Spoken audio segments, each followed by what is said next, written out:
Hey guys, welcome back. दोस्तों, रजत दलाल, करण और शिल्पा जी का झगड़ा होता दिखाई दे रहा है घर के अंदर।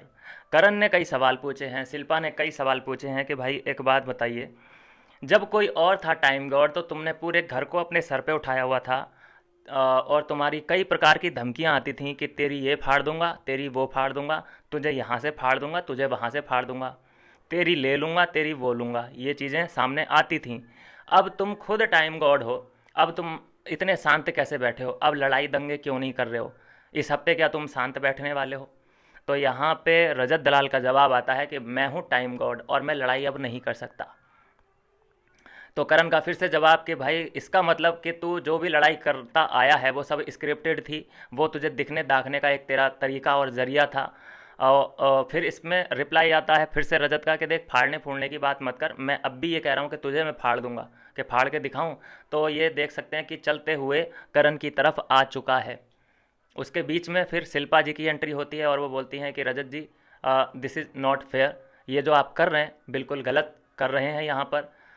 एक टाइम था कि जब तुम लड़कियों के लिए खड़े होते थे, और उसके बाद अभी अपने आप को देख लो और फिर अपने आप को पहचानने की कोशिश करो कि तुम अभी असली हो, क्या अब नकली हो। देखो अपने आप को पहले। फिर यहाँ पे फिर शिल्पा जी को धमकी मिल जाती है कि मैं तुम्हें वो वाला ट्रीटमेंट दूंगा जो मैं लड़कों को देता हूँ, क्योंकि मैं अब तुम्हारा प्रमोशन कर रहा हूँ। प्रमोशन इट मीन्स कि तुम अपने आप को लड़कों से कम तो समझती नहीं हो। तो रजत दलाल के साथ कोई भी खड़ा दिखाई नहीं दे रहा है। वो वैसे तो अपने लिए खुद ही काफ़ी है, इतना मैंने देखा है। उसे किसी की ज़रूरत नहीं है। उसका डायलॉग ही यहीं से शुरू होता है कि ना मैं किसी से दोस्ती करने आता, ना मैं किसी के पीठ पीछे बात करता, ना मैं जिम में जाता, ना मैं टॉयलेट जाता। तो यहीं से तो उसकी बात की शुरुआत होती है, कोई भी कन्वर्सेशन जब भी वो अपनी सफाई देगा तो यहीं से शुरू होती हैं सारी चीज़ें। एक एक टाइम था, एक वक्त था दोस्तों कि ये रजत दलाल लड़कियों के लिए खड़ा रहता था अंगरक्षक बन के। चाहत को कहाँ से ताकत मिली? ये रजत जब से इसकी कंपनी में आया, चाहत पांडे के टच में आया, तब से चाहत को बहुत ज़्यादा सपोर्ट मिला और उसने विवियन से सीधे सीधे टक्कर लेने की कोशिश करी।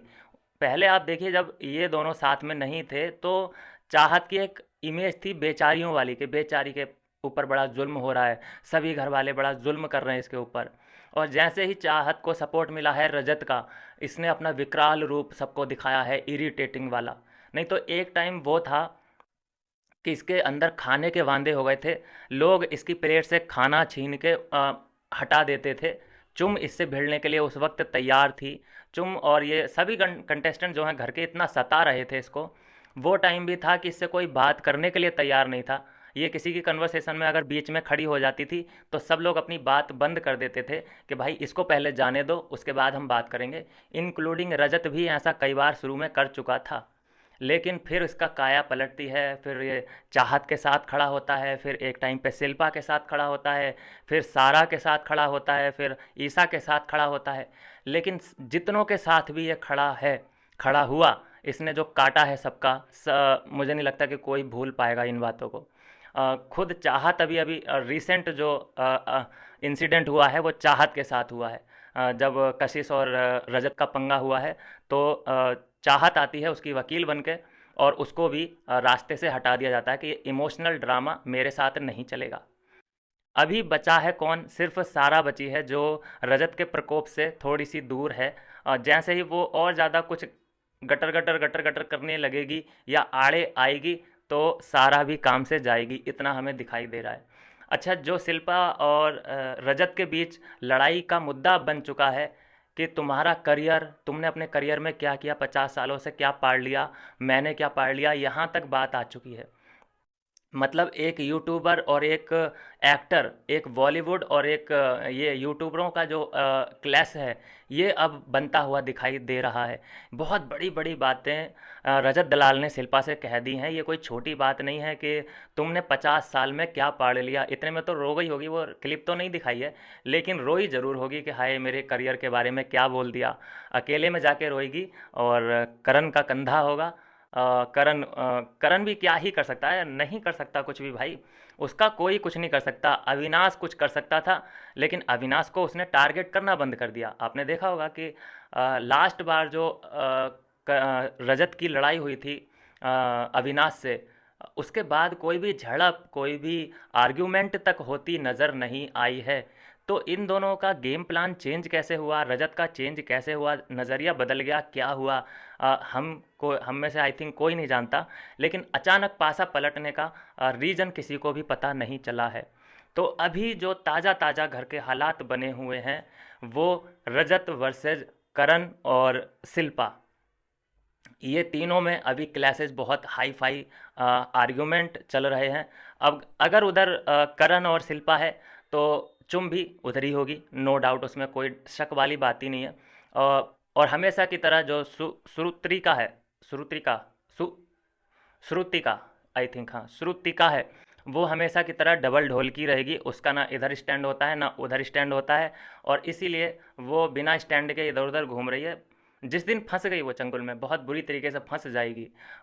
उसके पर काट दिए जाएंगे। स्टैंड नहीं ले रही है वो किसी भी तरफ, एक तरफ तो जाए, एक रास्ते को तो पकड़े, कंफ्यूज हो जाती है, जाती है किसी भी रास्ते पे, कंफ्यूज होके वापस आ जाती है, जाती है किसी रास्ते पे, कंफ्यूज होके वापस आ जाती है। तो खैर उसके बारे में बात ही करना बेकार है। तो ये है क्लैश जो निकल के अभी अभी सामने आया है, रजत दलाल वर्सेज करणवीर मेहरा और शिल्पा, बॉलीवुड वर्सेस यूट्यूबर, ये बनता दिखाई दे रहा है। अपने अपने करियर पे इन्होंने बात करना शुरू कर दिया है कि तूने क्या उखाड़ा है 50 सालों में, और रजत जी आपने क्या पाड़ा है पिछले 5-6 सालों में। तो रजत जी कहते दिखाई दे रहे हैं कि मैं 1 साल तक टॉप ट्रेंडिंग में था, 140 करोड़ देशवासियों में सबसे नंबर 1 में ट्रेंड कर रहा था लगभग पूरे 1 साल। तो ये तो बहुत बड़ा आंकड़ा है यार, 1 साल बहुत बड़ी अवधि है। और पूरे भारत में नंबर 1 ट्रेंड करना लगातार 1 साल तक, ये तो बहुत बड़ी बात है। लॉरेंस बिश्नोई तो नहीं है ये, या उसकी आत्मा तो नहीं आ गई है इसमें? ऐसा तो बस यार लॉरेंस बिश्नोई के साथ ही हो सकता है। खैर चलिए कोई बात नहीं, जो भी होगी अपडेट आप तक आती रहेगी। और यहाँ से कम मुझे इस बात की खुशी है कि रजत दलाल वर्सेज अविनाश, रजत दलाल वर्सेज विवियन, ये जो कॉन्फ्लिक्ट होते थे इनके, उस उनसे हमें ब्रेक मिलता दिखाई दे रहा है। हमेशा वही चीज़ें, वही सेम सेम देखना एक तरह से मेंटली ट्रॉमा हो चुका था कि यार फिर से प्रोमो आ गया, अविनाश वर्सेज रजत, फिर से प्रोमो आ गया, रजत वर्सेज विवियन। तो उन सभी चीज़ों पे ब्रेक लगता दिखाई दे रहा है। कुछ नए मुद्दे घर के अंदर बनते दिखाई दे रहे हैं जिन्हें देखने में बड़ा मज़ा आने वाला है। क्या कहना है आपका ज़रूर कमेंट कर देना। मिलते हैं अगली वीडियो में नई अपडेट के साथ।